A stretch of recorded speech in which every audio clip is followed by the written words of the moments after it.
for Oregon Kid Governor this year because I think that racism should not have any place in our society. I believe that I will make a good kid governor because I am passionate about leading by example to make a difference. Hello, welcome to InSight. I'm Wendy Brokaw. This year I had the honor of interviewing two Oregon kid governors, Tanish Garg and Raga Mandala. And I enjoyed myself so much and was so impressed with what they did and what they were doing. What is the Oregon Kid Governor program, I wondered? What's it all about? It seems to be doing remarkable things. So I asked, and I have as my guest today the person who just announced the 8th Oregon Kid Governor, Rosie. Yes. Her name is Cheryl Meyers. She is the Deputy Secretary of State for Oregon, overseeing elections themselves. I love the idea of having you tell me about everything that's about this program. Well, that's easy. Going to the source here. It's such an easy thing to do. The Oregon Kid Governor program is incredibly exciting. To think about what could be maybe not the most exciting topic of curriculum for a 5th grader, to see civics and elections and candidacy and running for office come to life for 5th graders across our state, it's remarkable. And I tell you, I've had an opportunity to spend time with 4 of the last kid governors, and actually 5, including Raga.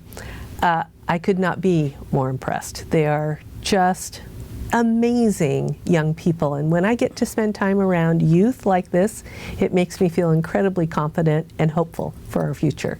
Well, you also have a whole program behind it. This is an award-winning statewide civics program that got its start in Connecticut? Correct. Connecticut Democracy created the program, I believe, back in 2015, and Oregon was the next state to sign on to this national program. There are a number of states that participate, but the program has grown dramatically. From 2019, there were 1,200 students that participated, and last year we had over 35, or actually this year, over 3,500 students participated from 135 classrooms across the state, from inland to coastal, rural to metro areas. It's incredibly exciting to see the level of participation that's happening.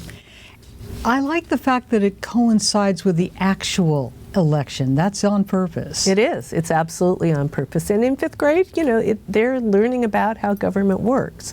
And so 5th grade classrooms have an opportunity to participate. It's voluntary, but we have curriculum that is provided to the classrooms. The teachers engage with students and the building principals, and then certainly families and guardians of students, I'm sure, are there supporting them all the way. So a classroom can participate by merely signing up and saying, we want to be a part of this.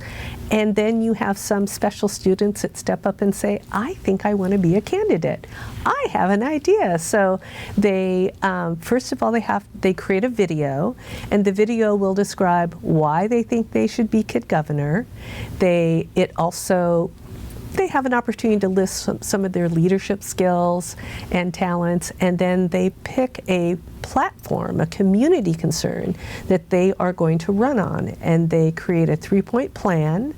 And again, they create this video. That video is captured, and then that video is shared with an independent panel of judges who select the top 7.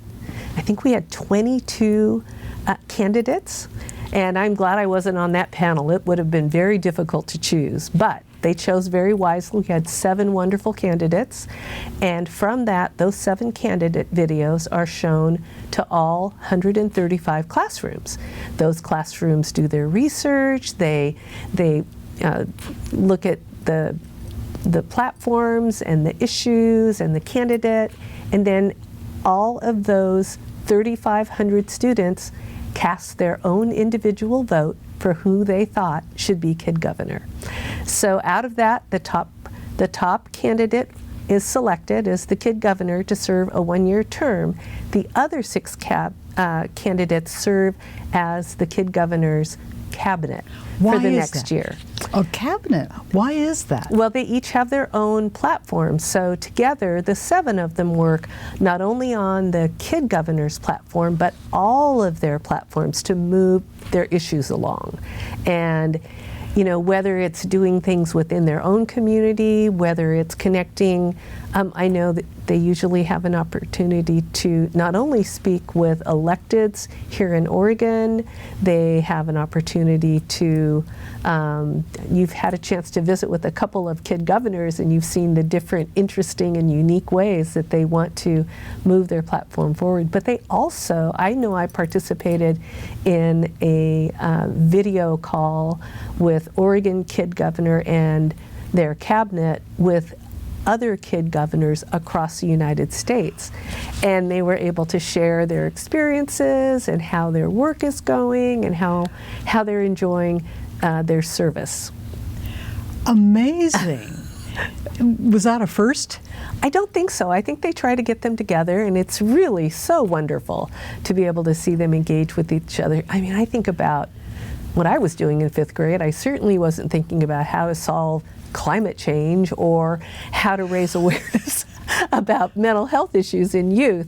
It's just amazing. And you mentioned mental health issues. Yes, Zoya. That was her community issue, wasn't it, mental health? It was, and I actually have had a chance to spend several different events with Zoya over the past year, and I'm just, from the moment that she was announced last year, so before, if they make the top 7, they are alerted that they have made that cut, and they're to prepare 2 speeches. One, if they are an acknowledged cabinet member, or another one in case they are selected as kid governors. So they're ready to go when that announcement is made.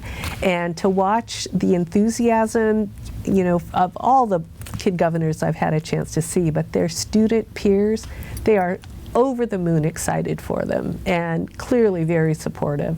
But to see Zoya and watch her as someone with a lived experience of navigating a challenging mental health issue, to see someone that you could very easily understand would just want to be in the background about an issue like that, to see her be so bold and courageous to come forward and say, this happened to me, maybe my experience could help other people, other students, and even help other students be aware to check on their friends, to check on their peers, and to be certain that people are getting the help that they need.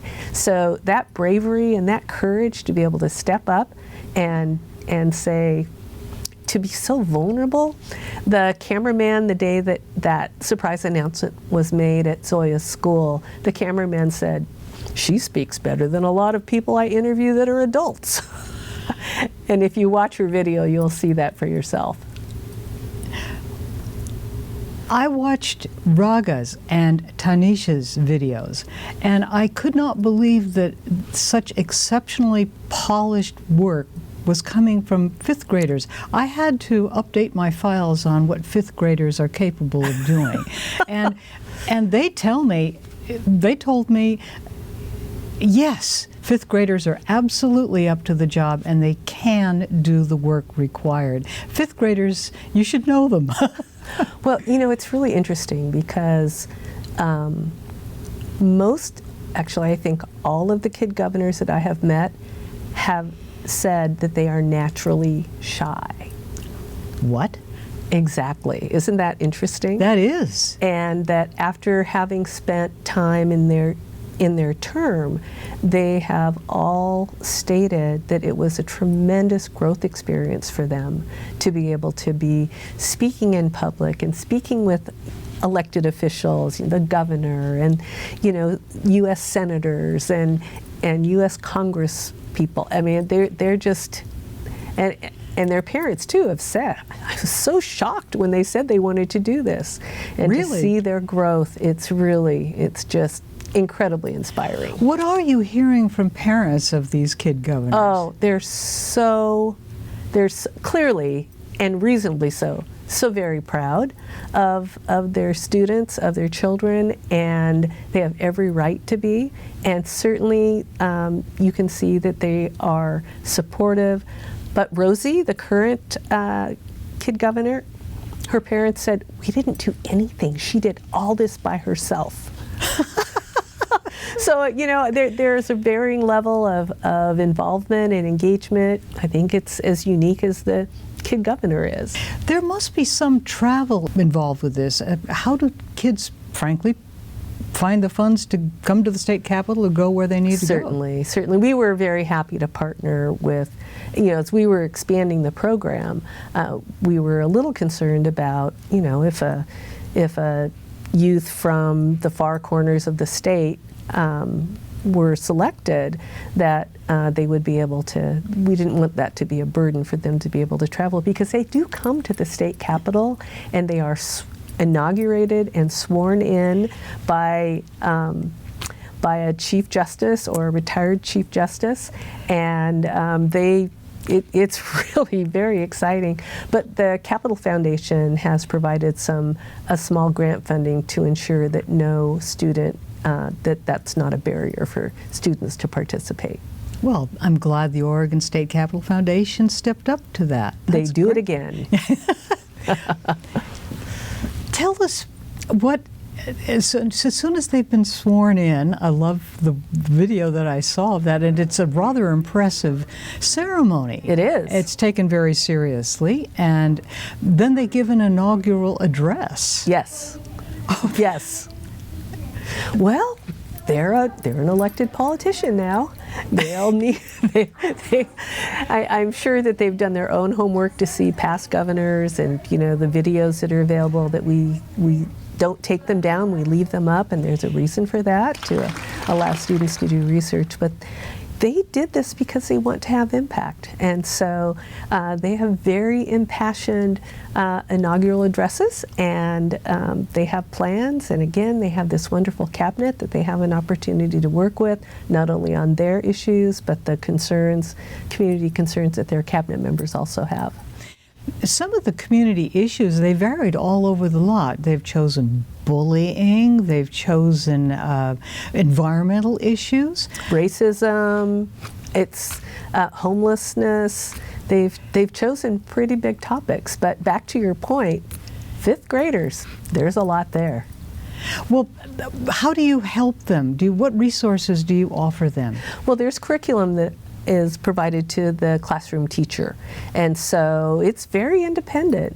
Oh, that's great. Yeah, they do their own research, and again, the curriculum is provided to each of the classrooms, and we've heard from educators how much they appreciate it, and knowing that all classrooms are getting the same information. Oh, so that it's a level playing field. It's a level playing field, exactly. And in the process, learn about a wide variety of community issues. But I like this idea of the three-point plan they have to come up with and flesh it out and Yes. talk about it in their campaign video. Here's what I plan to do. Absolutely. And then enact it if they are elected. Yes. And individually with the same with the cabinet members. Yeah, the Absolutely. cabinet members.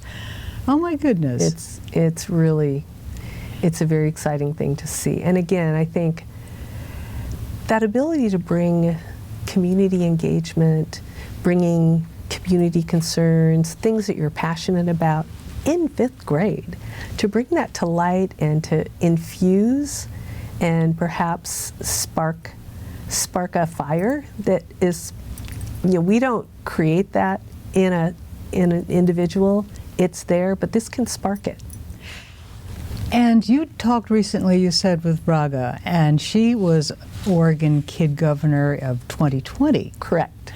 And she's actively engaged even since then. She's now what? I think it's incredibly impressive, the fact that, you know, 5 years later, I think she's a sophomore in high school now, she is still working on that original platform and has raised, I think, close or over $30,000 in this time frame to be able to, that she's contributed to a local shelter. She has Raga's Kitchen, and she does fundraisers, and it's just amazing to see the impact that she is truly continuing to have from an idea that came when she was in the 5th grade.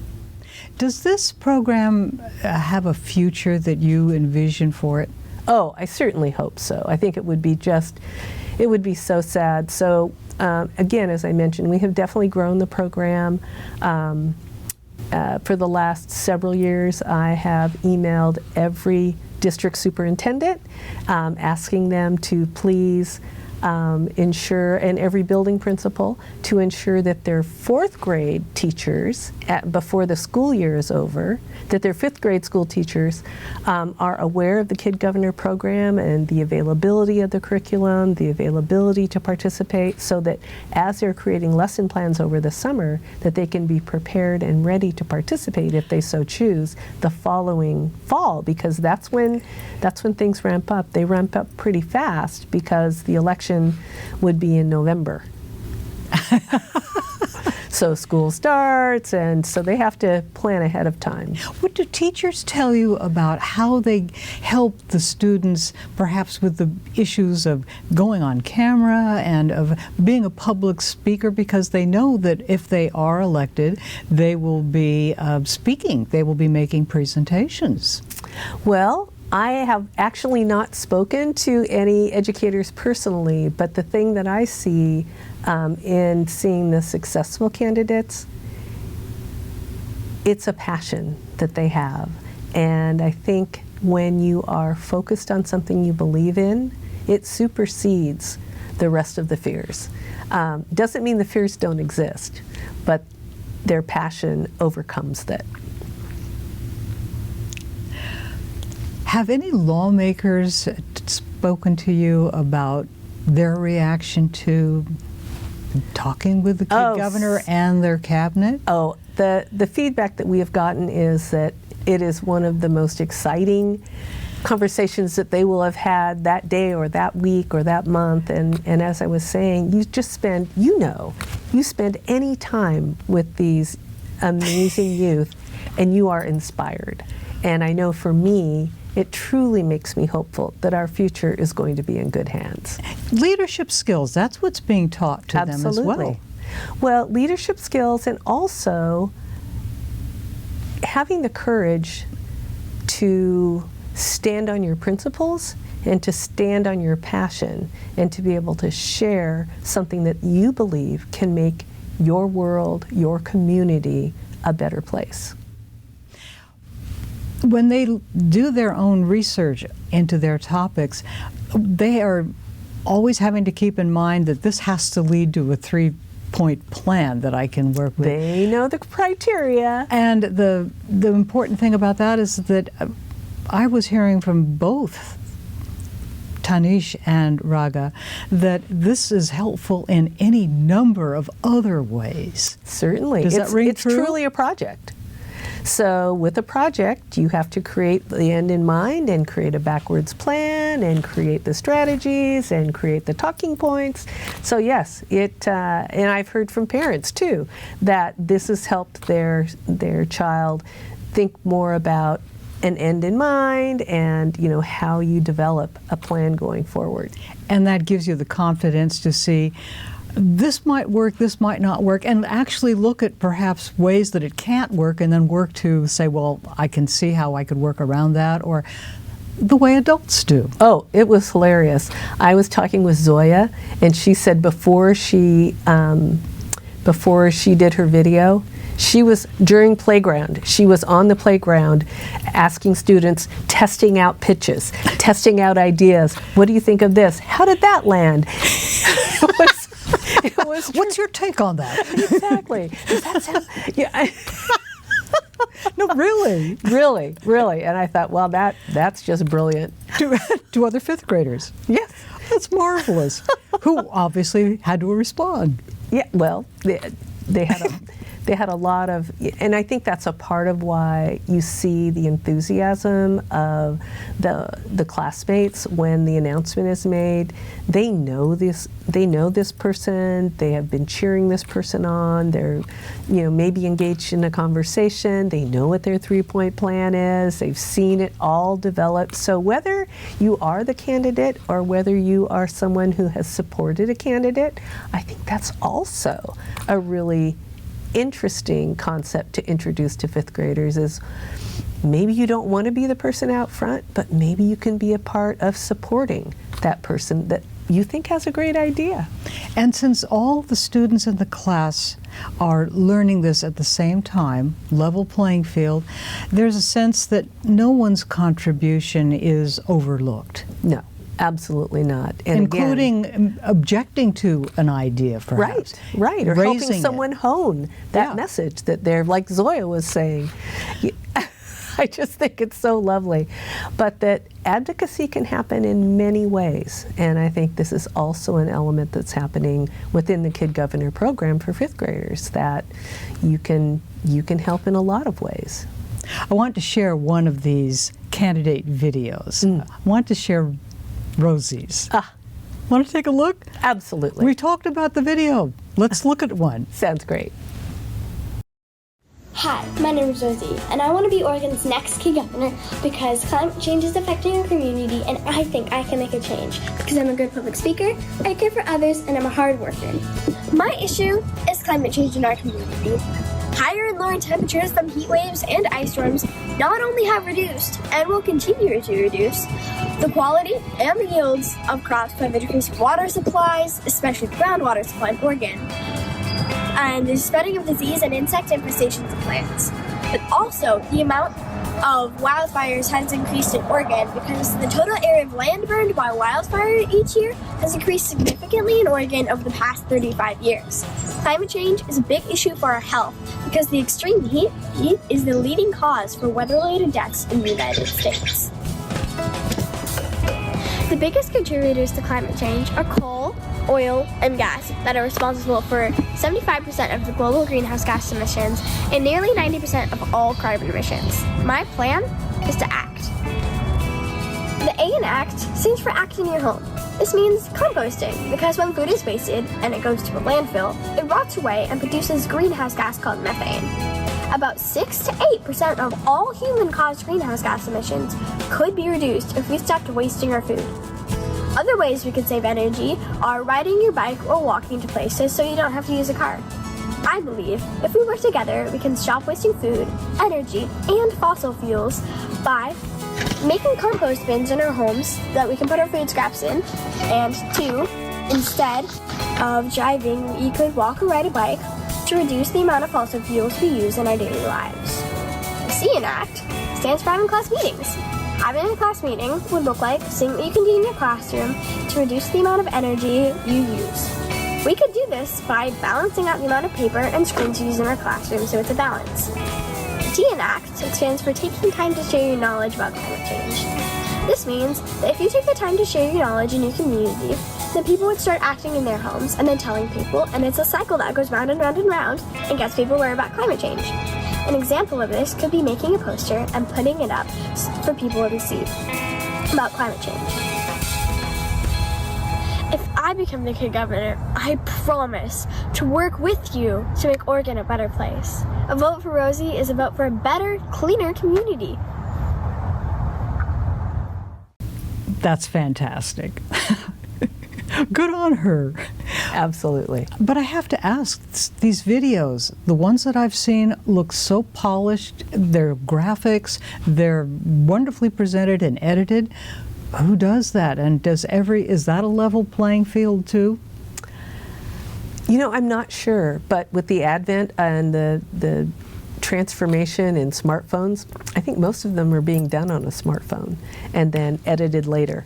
And yeah, you can tell they're so thoughtful about what they're saying, how they've created content. Some of the graphics, as you mentioned, are like, it's just I mean, these are fifth graders. Fifth graders, exactly. It always is astonishing to me, just the professionalism that you see come through, how articulate they are. I've always been curious. I wonder how many takes that took. I wonder if they run them by their classmates. It would not surprise me. These are very, very smart youth. It's truly democracy. Yes, it is. Which is exciting. Democracy in action. It and is. Once you're immersed in it, your shyness gives way to knowledge and a certain command because you have some facts and you're not afraid to have them assailed, because that's what's going to happen anyway. But say, okay, that's an interesting point. I maybe not have seen that, but you know, in the fifth grade, they're getting this. I mean, in fifth grade, everyone in my class was waiting to get out to play dodgeball. Right, you know? right. Well, and you know, anyway, it's an incredibly This was impressive not program. in the teachers or the students' thinking.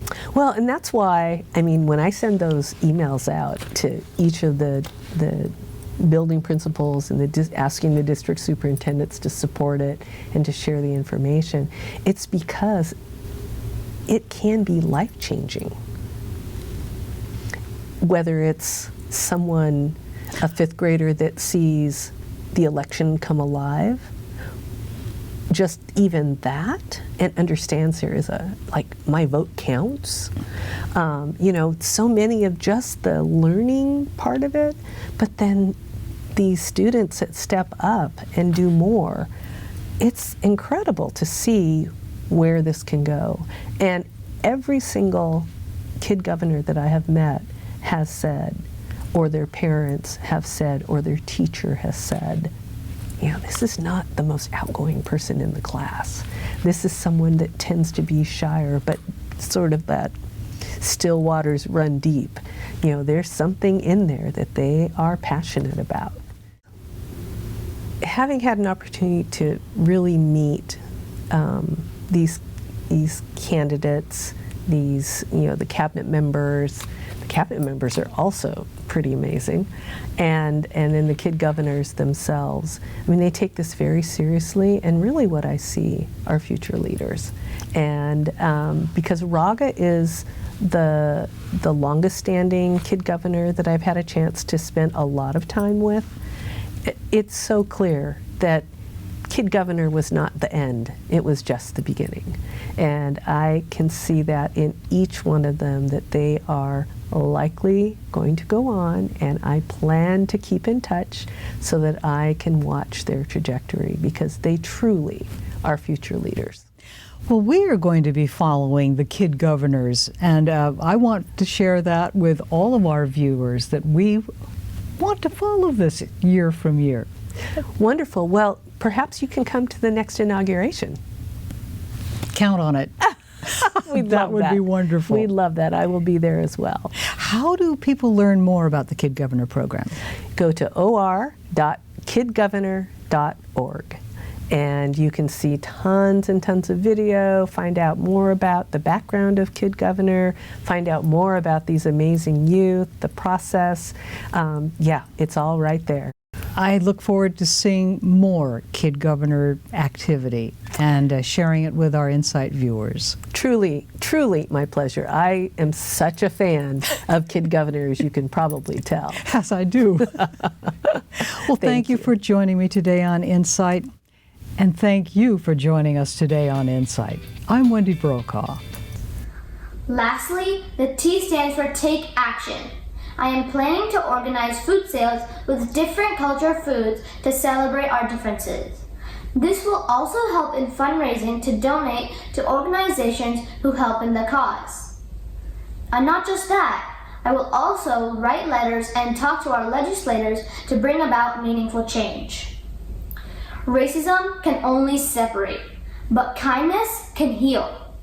Do you think we should continue like this or make a change? Not everyone needs to cook like me, and not everyone needs to feel passionate about homelessness either. There are many kids who are making a difference to causes they feel strongly about. Some with their art, photography, knitting, or even babysitting and dog sitting. I truly believe that we're never too young to make a change for a cause that we feel passionate about. We just need to educate ourselves, spread kindness to those around us, and influence legislation for the better. That's exactly what I intend to do in the future. Learn, love, legislate. You can do it too.